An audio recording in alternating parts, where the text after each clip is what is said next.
លក់ឬក៏អីផ្សេងប្រកបជាមានច្រើនមែនតើរៀន free ប៉ុន្តែអាបបពិសោធន៍ផ្ទាល់ណានៃកលុកកលៈជាពិសេសអ្នកដែលគាត់ចង់ចាប់ផ្ដើមរបរលក់អនឡាញ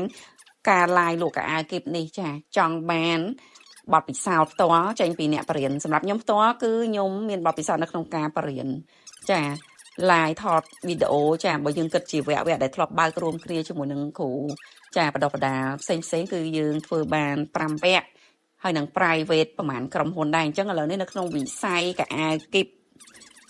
ខ្ញុំចាសម្រាប់ចិត្តថា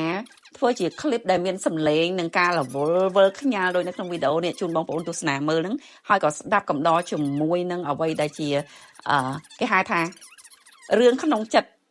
ចង់ឲ្យបងប្អូនទាំងអស់គ្នាដែលកំពុងតែចង់បង្កើនចំណូលហើយអត់ដឹងថាចាប់ផ្ដើមពីណាទៅអត់ដឹងថាខ្លួនឯងស្រឡាញ់អីឬក៏ចង់ចាប់ផ្ដើមអីគ្រាន់តែដឹងថាឥឡូវហ្នឹងគឺចង់លក់កៅអៅគីបហើយសម្រាប់អ្នកដែលគាត់ចង់ចេះ live ចាមិនថាគាត់ចង់លក់ផលិតផលអីទេចាក្រៅពីកៅអៅចង់ចេះថតវីដេអូដែលគ្រាន់តែប្រើទូរស័ព្ទដៃហើយកាត់តចាវីដេអូចាអ្នកអានេះខ្ញុំជូនជាព័ត៌មានសម្រាប់អ្នកដែលគាត់អត់ទាន់ចេះសោះហ្មងគាត់ចង់ចាប់ផ្ដើមមានវីដេអូផ្ទាល់ខ្លួនចេះកាត់ខ្លួនឯងចាប្រើទូរស័ព្ទដៃចាប់ផ្ដើមពីរបរ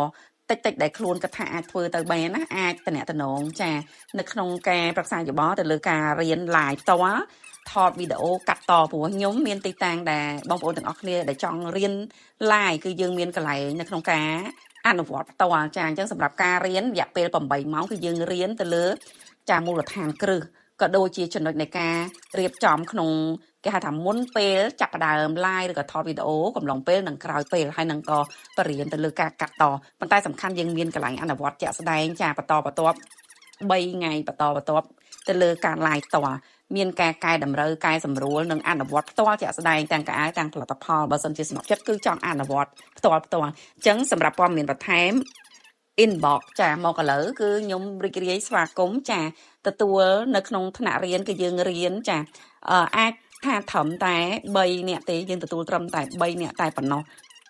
រៀនពីថ្ងៃច័ន្ទដល់ថ្ងៃសុក្រចាពេលវេលារៀនយើងចារៀងប្លែកពីគេបន្តិចចាយើងចាប់ផ្ដើមរៀនពីម៉ោង1ដល់ម៉ោង4 1ដល់ម៉ោង4រយៈពេល2ថ្ងៃហើយថ្ងៃទី3ទី4ទី5គឺយើងចាប់ផ្ដើមអនុវត្តផ្ទាល់ក៏ដូចជាចាអាចប្រឹក្សាយោបល់បន្ថែមទៅលើការដែលត្រូវធ្វើម៉េចដើម្បីចាប់ផ្ដើមយកកៅអៅគីបមកលក់អញ្ចឹងអរគុណសម្រាប់ការទស្សនាចាវីដេអូនេះជូនសម្រាប់តែអ្នកដែលគាត់មិនទាន់ចេះសោះទៅលើការ live ការថតវីដេអូកាត់តវីដេអូនិងអ្នកដែលគាត់អត់ដឹងថាត្រូវលក់អីចាប់ផ្ដើមអីហើយចង់មកលក់អនឡាញចង់ចេះ live ចង់ចេះថតនិងកាត់តវីដេអូ